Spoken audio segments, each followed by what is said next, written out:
여러분 안녕하십니까? NBS 뉴스 24입니다. 향후 30년 내에 지방의 40%가 사라질 것이라는 지방 소멸론에 대한 우려가 커지고 있는 가운데 각 지방자치단체들이 앞다퉈서 출산장려 정책을 내놓고 있습니다. 그런데 그중에 하나인 출산장려금 지원 사업이 제대로 효과를 내지 못하고 있는 것으로 나타났습니다.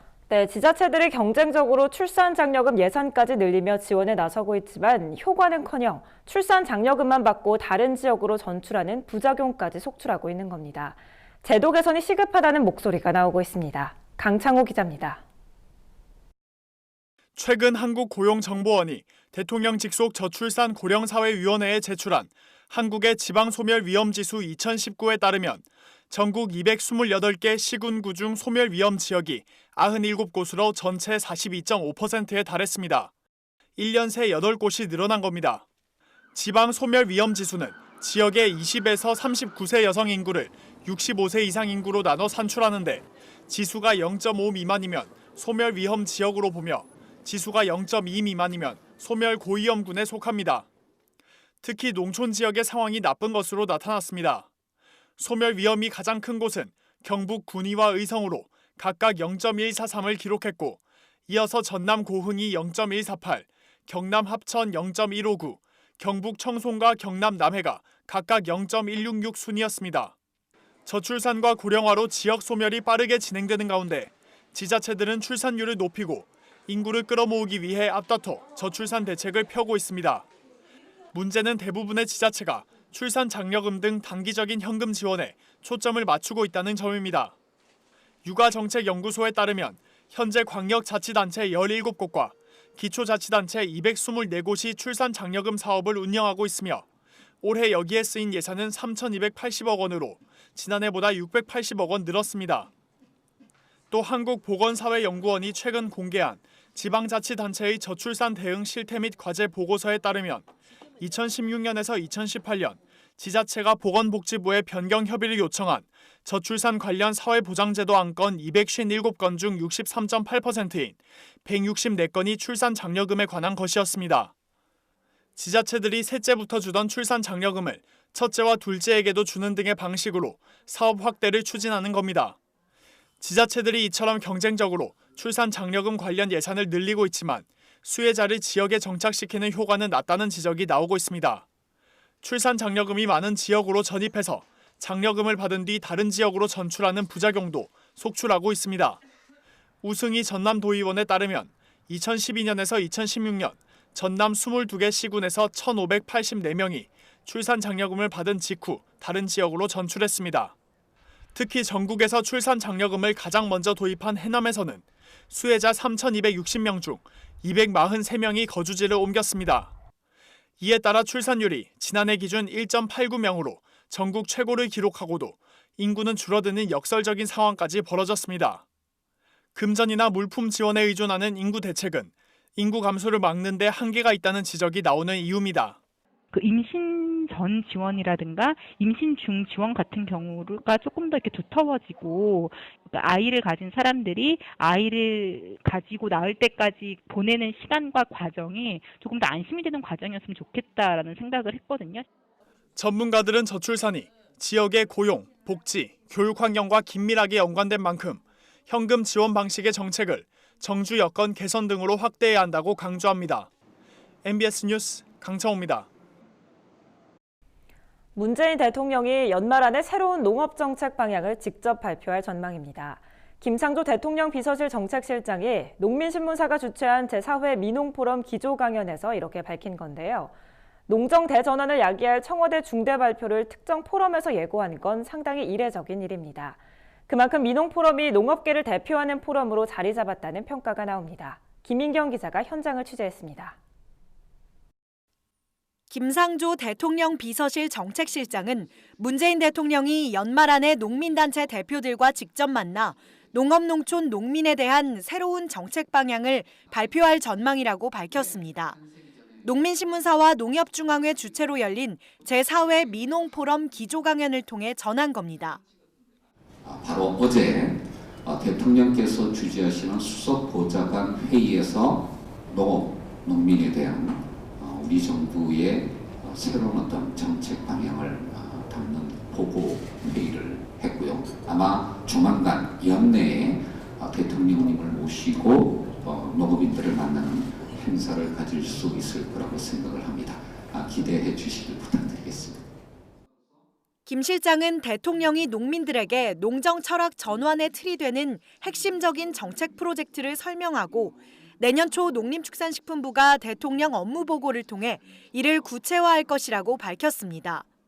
그러면서 생산성 향상에 집중했던 농정의 틀이 30여 년간 변한 적이 없는데 농민들의 소득이나 거주 환경 개선으로 연결되지는 못했다면서 지속 가능한 농업이 정부의 확고한 의지라고 강조했습니다.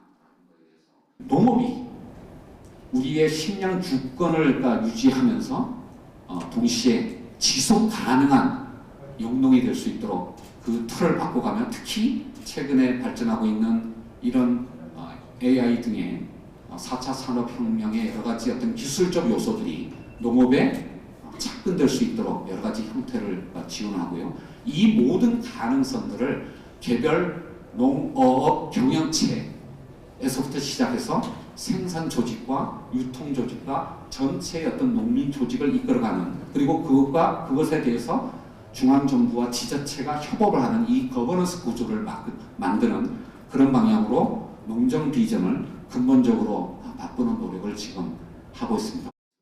특히 김 실장은 공익형 직불제를 지속 가능한 모델로 만들기 위해 예산이 충분히 배정될 수 있도록 정부와 국회가 협의할 계획이라고 밝혔습니다. 더불어 WTO 개발도상국 지위 포기 문제와 관련해 농민들의 상실감과 상처를 잘 알고 있다며 정부와 대통령은 농업, 농촌, 농민을 잊은 적이 없다고 강조했습니다. 농정을 대전환하겠다는 중차대한 문제를 청와대가 공식 브리핑이 아닌 민농포럼을 통해 처음으로 밝힌 겁니다. 미래의 농업, 아름다운 농업을 뜻하는 민농포럼은 농업 농촌의 가치에 대한 공감대 확산과 도시 농촌의 동반 성장을 도모하기 위해 2017년 4월 창립돼 매회 열기를 더해가며 농업계에 화두를 던지고 있습니다. 농민신문 창간 55주년과 NBS 한국농업방송 개국 1주년을 맞아 열린 올해 제4회 민농포럼의 주제는 4차 산업혁명, 농의 혁신성장을 말하다. 민농포럼 네 번째를 맞이했어요. 4차 산업혁명이 우리 농촌에 미치는 영향이 뭘까를 한번 짚어보는 그런 중요한 때를 맞이했구나 하는 생각이 되어져서 올 네 번째 민농포럼을 갖게 됐습니다. 이번 포럼의 주제 발표는 송기령 다음소프트 부사장과 이명익 인텔리콘 메타연구소 대표이사가 맡아 4차 산업혁명이 몰고 올 미래의 모습과 농업의 성장 방안을 제시했습니다. 4차 산업혁명 시대에 맞는 농업 농촌의 혁신 성장을 고민해본 제4회 민농포럼. 다음번에는 어떠한 화두를 제시하며 우리 농업 농촌의 미래를 모색할지 사뭇 기대됩니다. NBS 뉴스 김인경입니다. 이번 제4회 민농포럼에서는 4차 산업혁명 시대에 농업이 어떤 혁신을 해야 경쟁력을 갖출 수 있는지에 대한 다양한 묘안이 제시됐습니다. 빅데이터를 통해 소비자가 원하는 상품화를 추진하고 인공지능을 활용해 농식품의 신뢰성을 높이는 방안이 대표적입니다. 보도에 윤슬기 기자입니다. 4차 산업혁명 시대에 농업이 혁신 성장하려면 어떻게 대응해야 하나? 지난 3일 서울 종로구 포시즌스 호텔에서 열린 제4회 민농포럼에서 이 질문에 대한 전문가들의 답변을 확인할 수 있었습니다. 이날 포럼에선 빅데이터를 통해 소비자가 무엇을 원하는지를 효과적으로 파악할 수 있다는 주장이 제기됐습니다. 생산성을 높이는 것보다 수요자가 어떤 마인드를 가지고 있는지 이해하는 것이 훨씬 더 중요합니다.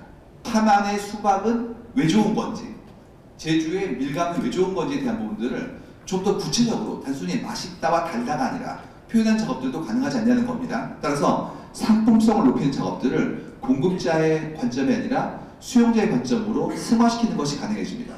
또 어떻게 소비를 좀 더 사람들의 삶에 맞춰서 낼 것인가에 대한 부분들을 바라보는 것, 이것이 데이터를 통한 효력이라고 볼 수 있습니다. 기아와 기근에 허덕이던 시절엔 농산물을 많이 생산하는 게 중요했지만 이젠 소비자가 원하는 농산물을 생산하는 게 더 중요한 시대입니다. 따라서 빅데이터를 통해 소비자가 원하는 것을 정확하게 파악한 뒤 이에 맞춰 생산한다면 같은 농산물이라도 상품성이 더 높아질 것이란 주장입니다. 인공지능 역시 농업의 판도를 뒤바꿀 기술로 제시됐습니다. 지난해 네덜란드 와게닝겐 대학교와 중국의 IT 기업 텐센트가 주최한 세계농업 인공지능 경진대회가 대표적인 사례입니다.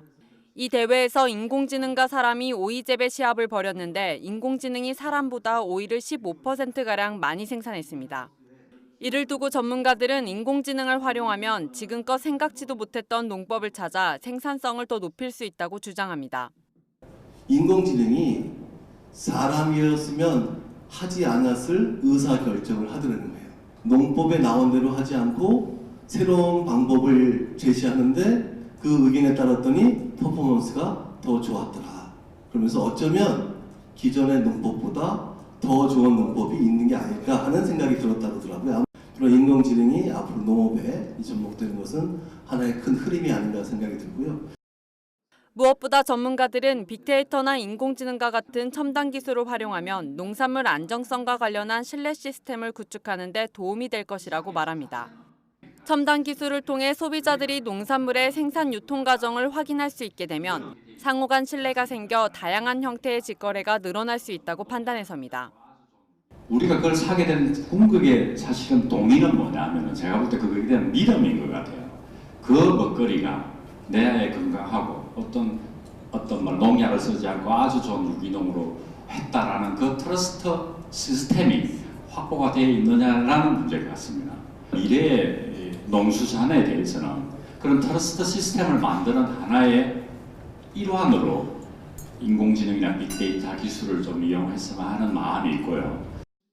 한편 이날 행사에는 농업계 원로부터 청년농부 사관학교 학생들까지 다양한 세대의 농업 관계자 400여 명이 참석해 대성황을 이뤘습니다. 또한 이재용 농림축산식품부 차관과 박지원 정의당 의원, 홍문표 자유한국당 의원 등이 참석해 축사를 하고 문희상 국회의장과 이낙연 국무총리도 축사 영상을 보내왔습니다. 제4회 민농포럼은 농업계 안팎의 유명인사가 대거 참석해 화제를 뿌렸습니다. 민농포럼이 농업농촌의 미래를 모색하는 포럼으로 자리매김했다는 평가가 나오는 이유입니다. MBS 뉴스 윤슬기입니다. 내년엔 어떤 푸드 트렌드가 시장을 이끌까요? 가정 간편식, 식사 대체 과체 음료와 같이 빠르고 건강하게 식사를 할 수 있는 식품류가 내년 국내 식품 시장을 선도할 거란 전망이 나왔습니다. 서울대 푸드비즈랩이 2020 식품 외식 산업 전망대회에서 발표한 2020년 푸드 트렌드 탑7에 대해서 이현경 기자가 보도합니다. 서울대 푸드비즈랩은 최근 농림축산식품부와 AT가 주최한 제4회 2020 식품 외식 산업 전망대회에서 2020년 푸드 트렌드 탑7을 발표했습니다. 이 자리에서 서울대 푸드비즈랩은 농진청의 2015년부터 2018년 소비자 패널 구매 자료와 AT의 품목별 소매점 매출액을 기반으로 식품 트렌드를 예측한 결과 채소류 중에선 고수와 아스파라거스가 인기를 끌 것으로 전망했습니다. 두 채소는 쌀국수나 스테이크처럼 이국적인 음식에 곁들인다는 공통점이 있습니다. 이는 해외여행이 보편화돼 새로운 맛에 대한 거부감이 줄고 사회관계망 서비스인 인스타그램 등에 올릴 만한 색다른 재료를 찾는 세태와 관련이 있는 것으로 분석됐습니다.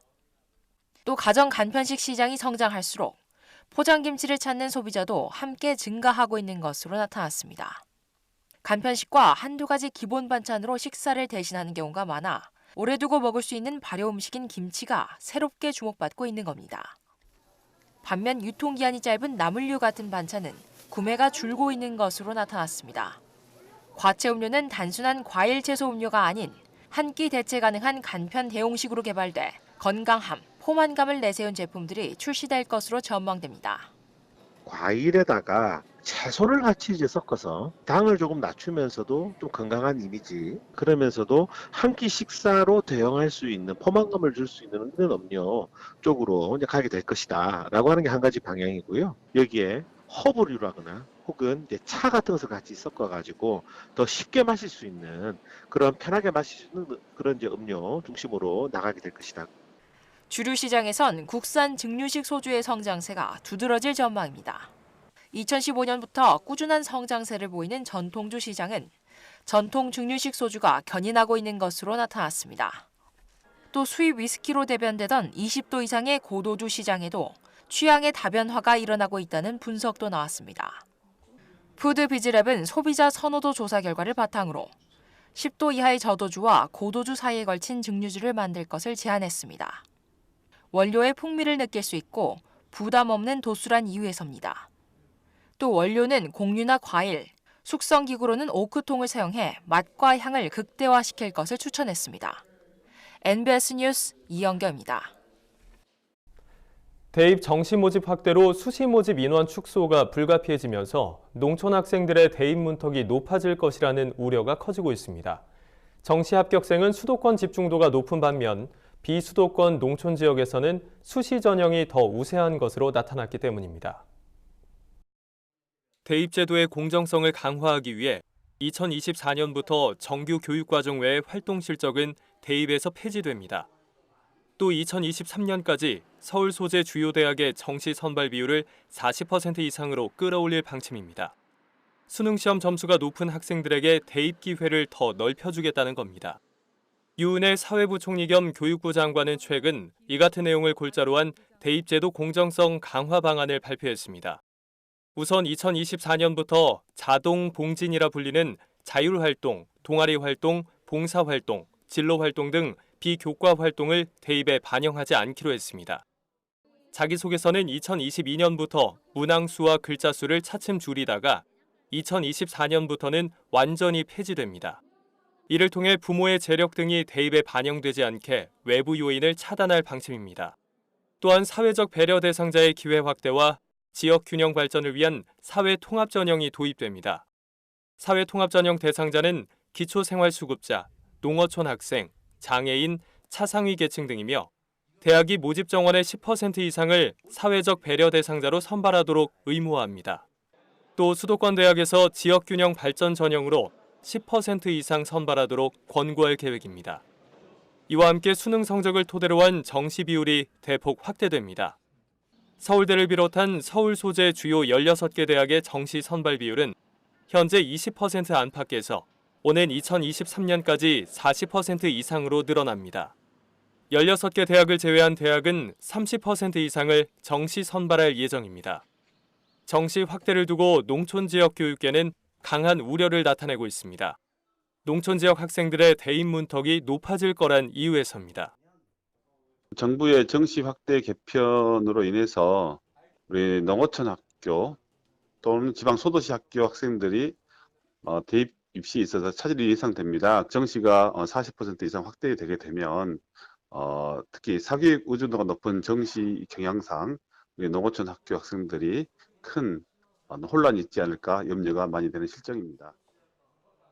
3년간 서울대 합격생의 출신 고교를 소재별로 분석한 결과 정시 합격 비율이 높은 지역은 54개 시군구뿐이었으며 이마저도 절반 이상이 서울과 경기권에 집중된 것으로 드러났습니다.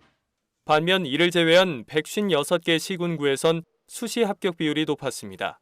특히 강원, 충청, 전라, 경북 등 비수도권 농촌 지역 학생들에게 수시 전형이 유리한 것으로 확인됐습니다. 다음은 지역 뉴스입니다. 전라남도가 2020년 스마트 축산 ICT 시범단지 조성 사업에 대한 신청을 내년 1월 29일까지 받습니다. 이번 공모 대상 축종은 한우와 돼지, 젖소, 닭, 오리 등입니다. 희망축산은 서류 심사용 사업계획서와 대면 보고용 발표 자료를 작성해 관할 시군을 통해 농식품부에 제출하면 됩니다. 스마트 축산 ICT 시범단지 조성 사업은 농림축산식품부가 주관하는 공모 사업으로 정보통신기술을 접목한 스마트 축사와 가축 분뇨 처리 및 방역관리 시스템을 구축하는 사업입니다.